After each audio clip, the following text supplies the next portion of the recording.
Welcome to This Explainer. Today we're diving into a genuinely fascinating theological text that tackles something so many believers struggle with. It breaks down the modern crisis of faith by looking closely at one of the absolute most dramatic stories in the biblical narrative, the resurrection of Lazarus. Let's jump right in and unpack this. Here's our roadmap for today. We'll start with the gap between faith and life, move on to Martha's limits and truth, look at Jesus' anger towards death, unpack the true meaning of God's glory, and finally, why we need to call on the Holy Spirit. Section 1. The Gap Between Faith and Life, or the Modern Believer's Dilemma. You know, what's really interesting here is that our source text doesn't actually kick off in the ancient world. It starts right here, with our everyday struggles. It argues that we're facing a very real modern crisis. Basically, faith and real life are running on parallel tracks. They're both moving forward, sure, but they never actually intersect when things get tough. It's like planting a seed of faith in the soil of your daily life, but man, it just doesn't produce the fruit you need to actually overcome suffering. When hardship hits, we so often find ourselves paralyzed. To back this up, the text points to Hebrews 4:2, which hits the nail on the head. The core issue? Biblical words are basically just empty letters on a page, totally lacking power, unless you actively combine them with your own faith. You can memorize all the words you want, but until they're actively fused with genuine belief, they're powerless. So that brings us to the million-dollar question. What exactly are we supposed to do when we're stuck in that paralyzed state, when our faith isn't helping us navigate our trials? The explainer's answer is loud and clear. We have to call upon the Holy Spirit. Our willpower alone just isn't going to cut it. Moving right along to Section 2, Martha's Limits and Truth, examining the archetypes in John 11. This is where we jump into the biblical narrative itself, looking at Martha and Mary as case studies for how we process tragedy today. Let's set the scene with a quick timeline. Days 1 and 2, Lazarus falls ill in Bethany. His sisters frantically send for Jesus. But then, Jesus does something totally counterintuitive. He intentionally delays his journey. By the time he finally shows up on day 4, Lazarus isn't just dead, he's been in the tomb for days. This delay isn't an accident at all, it's a deliberate setup. Now, when Jesus arrives, Martha goes out to meet him.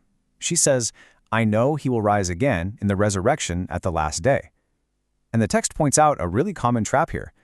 Martha is treating her faith like this beautiful, but ultimately powerless, distant philosophy.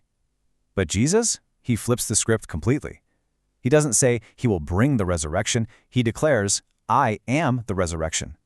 He's offering immediate, active power right then and there.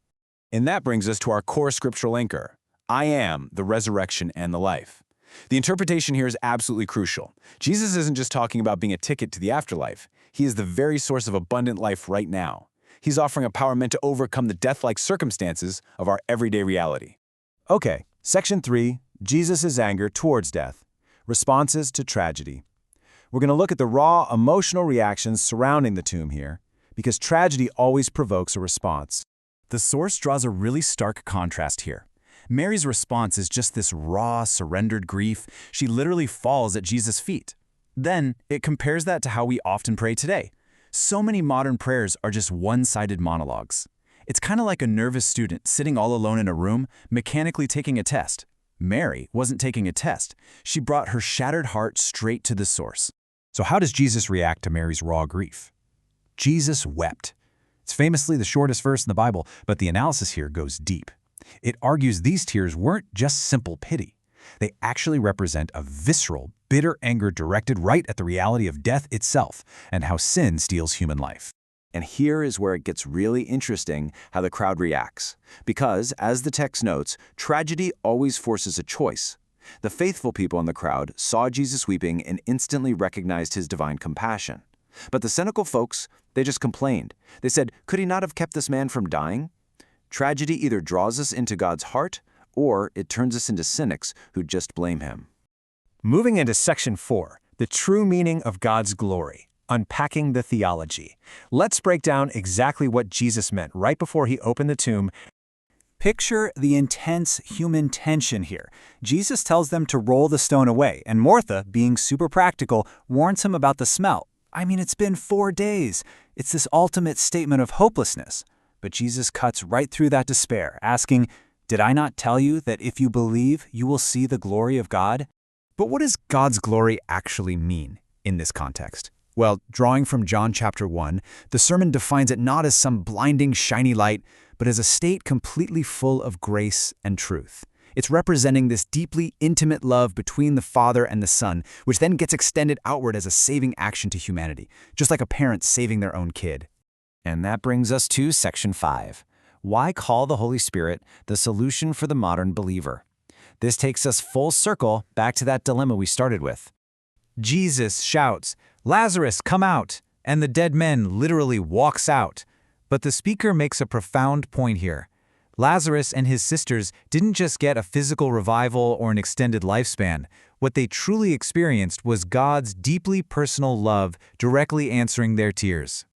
But there's a pretty stark warning attached to this about human nature. The ideal believer is able to see God's love in everyday miracles. The wavering believer, though, the second a new hardship rolls around, they treat Jesus like he's just an obstacle or a disappointment. It's so easy to lose our faith the moment those parallel tracks of life get bumpy again. So, what's the practical application to stop wavering? The text lays out a few clear steps. First, we've got to drop our personal will and human wisdom. We need to grieve deeply for those who are spiritually dead, ask to see God's love through miracles, and honestly, just call upon the Holy Spirit constantly. The author uses this great, slightly funny analogy. We should be calling out for the Holy Spirit as desperately as people in a disaster movie call out for a superhero.